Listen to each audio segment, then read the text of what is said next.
Sí, això és per associació. No tots els nens que neixen amb baix pes, evidentment, implica res, però les persones amb autisme podríem dir que no tots neixen amb baix pes, en absolut. Però el fet de néixer amb un pes molt baix, més baix del compte, a terme, o sigui, néixer als 9 mesos, amb un pes més baix, està associat. Edat avançada del pare i de la mare, del pare. Fins ara, què s'ha dit sempre? Ui, les senyores que tenen 40 anys i queden embarassades, les possibilitats de tenir problemes són més alts. Això ja és veritat, més risc de tenir... Dels pares no us havia dit mai res. Sembla que els pares siguem eterns, no?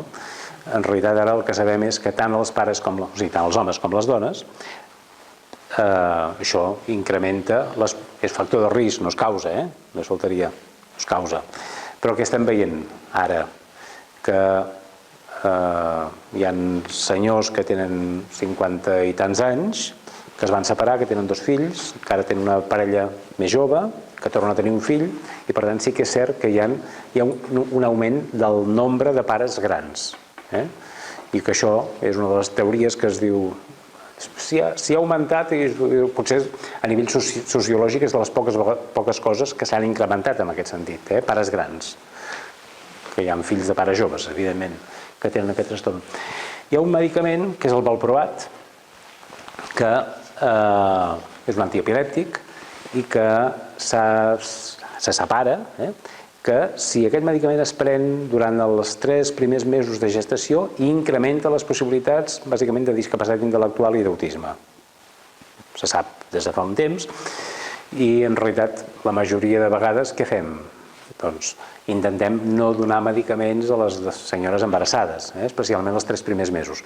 Molts medicaments no tenen cap mena de...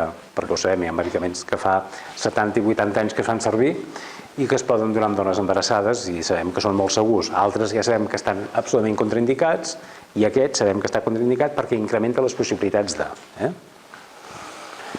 I l'altra cosa és l'alcoholisme durant la gestació. L'alcoholisme durant la gestació incrementa, provoca l'alcohol és molt tòxic pel cervell i per tant mentre el cervell s'està desenvolupant, doncs no parlo d'una copa de vi, parlo d'alcoholisme, o sigui, dosis altes d'alcohol poden incrementar les possibilitats de presentar autisme, discapacitats o alteracions neurològiques al nen.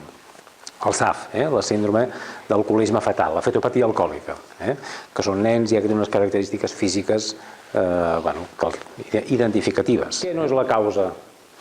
Hem dit, factors de causes no en sabem, no sabem quina és la causa. Sabem que hi ha factors de risc i sabem que hi ha coses que no ho causen, que no són la causa. Què no és la causa?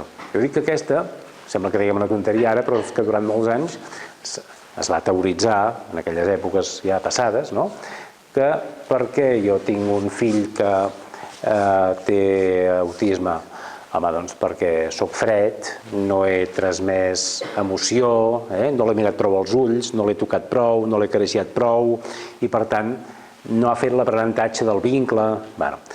Clar, imagineu-vos el que passava, i algunes persones de vosaltres segurament que ho sabeu el que passava, que quan es diagnosticava l'autisme, però això per què és? Doncs és una cosa psicològica, ara sabem que no és psicològic, i que és degut a que no l'has atès de manera correcta. Per tant, o sigui, t'estan dient que tens un fill que té un trastorn per tota la vida i que la culpa és teva. Per tant, això, no desitjat, no estimulat, no prou... totes aquestes coses que, evidentment, no tenen cap mena de sentit. Inclús es parlava, però això eren conceptes que es feien servir antanyo, que es diu, abans, la mare nevera, la mare freda, que no transmetia, que no...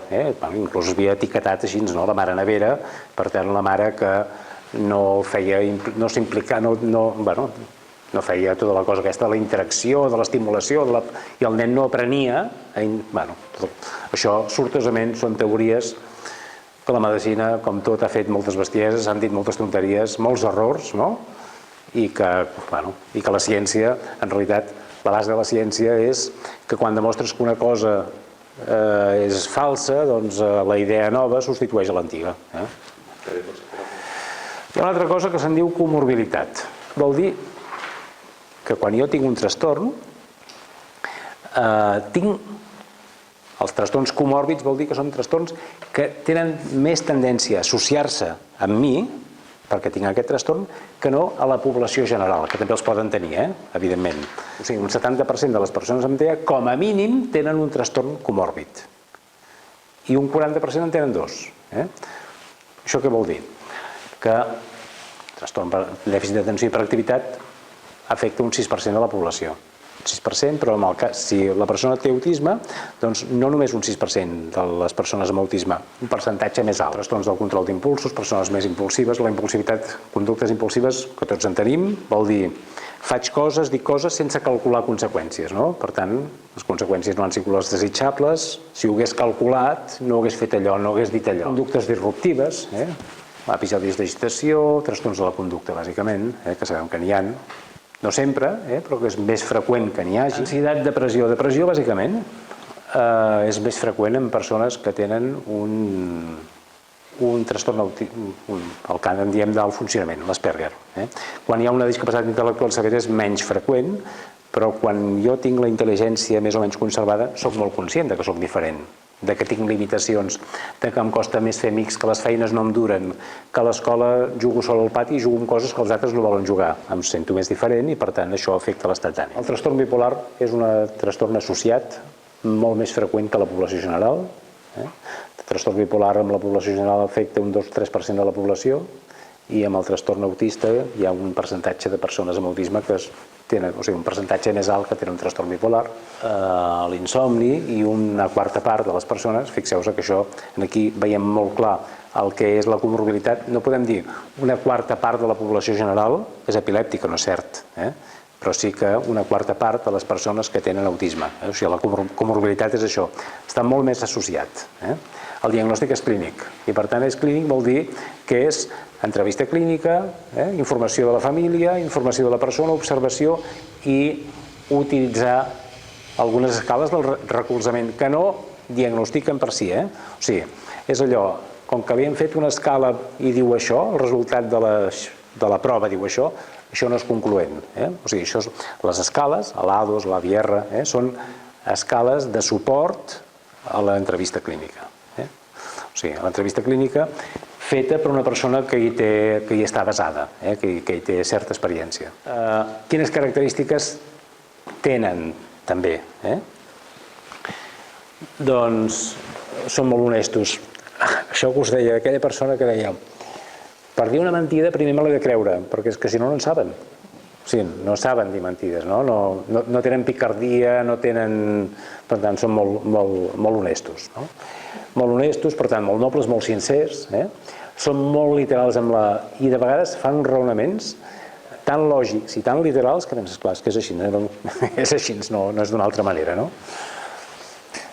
Molta memòria visual, són els grans, aquests que en diem talentosos, que són persones amb autisme i amb facultats intel·lectuals conservades o altes, però que és diferent ser intel·ligent que ser llest, tots sabem la diferència, o sigui, molta memòria visual, molt bona orientació amb l'espai, o sigui, això són característiques generals, no tothom les té molt accentuades, però és el que predomina, igual que dèiem, hi ha molt poca coherència central, hi ha la teoria de la ment que és feble habitualment, molt feble, mig feble, no tothom, però això són característiques que acostumen a ser perseverants quan alguna cosa els interessa, no amb tot, però quan una cosa els interessa són molt perseverants. Fixeu-vos que amb l'autisme passa una cosa. Primer, que és molt més nou el seu diagnòstic, no és que sigui nou, i per altra banda, amb el 50% dels casos hi ha discapacitat intel·lectual, per tant, de vegades eren diagnosticats altres coses, únicament de retard mental, i amb el 50% que no hi ha discapacitat intel·lectual, què passa? Que és una discapacitat invisible.